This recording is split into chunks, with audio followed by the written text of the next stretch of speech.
And we're talking here about big social challenges beyond any one business or industry or even country, with an expectation that business needs to step forward, I think partly driven by the fact that policy doesn't always work, and we're disappointed with leadership and disappointed with government. So there's a lot of finger pointing as to who's responsible and who can act on these big shifts. I wonder, how ambitious and bold do you feel CEOs should be about stepping forward and helping society through some of these mega transitions that we are faced with? You know, it's clear that companies are being pulled more into the conversation about individuals' values. And I think people who work in our company and old companies start to try and identify themselves, perhaps rightly, with the values of the company. And they're starting to have much higher expectations about the company they work for. And it can be on all the major social issues. You know, there's been so many difficult moments and tragic moments. I'm often written to by people from all over the world. You haven't declared which side you're on this important subject. Why not? And people want to know that you are fully vested and the company is behind them. To be clear, it's almost impossible to get everything right. The world is almost perfectly divided. You can pick an issue and half your employees will tell you where we don't agree, and the other half will say, well done. And we're not used to that as CEOs. We're used to trying to find the right sort of moment to get the majority to say, I'm proud of my company. So you have to retreat a little bit and say, I'll spend my energy on making sure whatever the issue, that the people, 90,000 people in our case, get the very best chance to live their best version of themselves. It could be inclusion, right. It could be race, it could be many different things. It could be LGBTQ+. But whatever those issues that are being debated strongly or less strongly in different parts of the world, it matters to us that our people feel they can be the best version of themselves. So when people ask, what do you think about this and what do you think about that? I can have a personal opinion, but our organization, if you're looking to match your values with ours, is really about, we're in healthcare, we want you to have the best life possible. How can the company facilitate that in this sort of maelstrom of subjects? And we focus there. And I'm not saying we're perfect. I don't think any company really is perfect on this, but the expectation of our own employees to be able to set a standard on an issue and to see it through is real. And leading in these times is more complicated, I think, than perhaps it has been previously. So you're describing a world where the work of the CEO is changing very fast. Could you just sum up for us the role of a leader in this new era?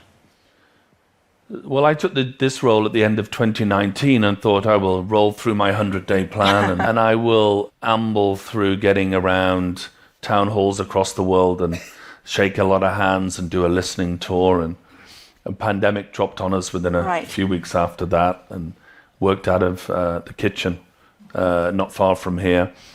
And the war, Russia-Ukraine, current war, Israel and Hamas, and mentioned the pandemic, China, US, the social issues. And I think what we realize is leading is, I think somebody described it as the perma-crisis, a sort of, a cadence of issues that just is relentless. Right. And you really have to have some resiliency leading now, I think. And you have to recognize that there are a series of sprints in the role. There's the fundamentals of the business that must be continued. Then there's a metronome for us. We feel the responsibility to bring medicines and transformational medicines forward is non-negotiable. At the same time, parts of your organization is in a very difficult situation somewhere in the world. Right. And we have to make sure we have the right energy, experts, support, crisis teams often, more recently, to protect our people and to continue the work we do. We ship drugs all over the world, irrespective of the stance of politics or anything else. People are people, and if they're sick, we'll help. But it really has got very complicated. So resiliency, agility, being open-minded, recognizing you're not the expert many times, trusting the advice you get from your own people, particularly those on the ground, protecting your people where it's necessary, moving your people where it's necessary. That's the sort of new expectation, right? Really. I mean, I think we're all experiencing this sense of perma-crisis. Just to finish, it would be great to just get a sense of what are you really excited about right now? Well, I'm incredibly excited. I touched on at the beginning about the use of artificial intelligence, particularly large language models, because I think it changes everything. It's got me questioning whether I can go back and look at medicines that didn't quite make it and wonder if we just didn't know enough with the data that we had to look deep enough. It can be, recently we just did this is a small example, but it's just fun, our engagement survey. We had 409,000 comments, 9 million words. And normally somebody would make a nice slide deck to tell me, the organization, Paul, is very engaged. Never been more engaged. How much more engaged? 0.1. Okay, good, thank you. Definitely improvement. And so I asked them to run the 409,000 comments through a large language model. 40 minutes later, it told me the 3 things that people love about the company and 3 things that people hate about the company. I didn't need a lot of external support, didn't need teams of people, and it was clear it was no hallucination because it was there right in front of me. And it made sense. And I shared them with people and they're like, yeah, that's us.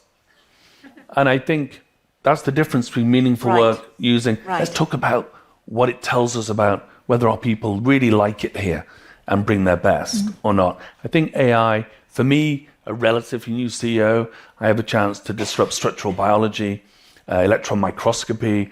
I have a chance to invent medicines on undruggable targets that were never touched before.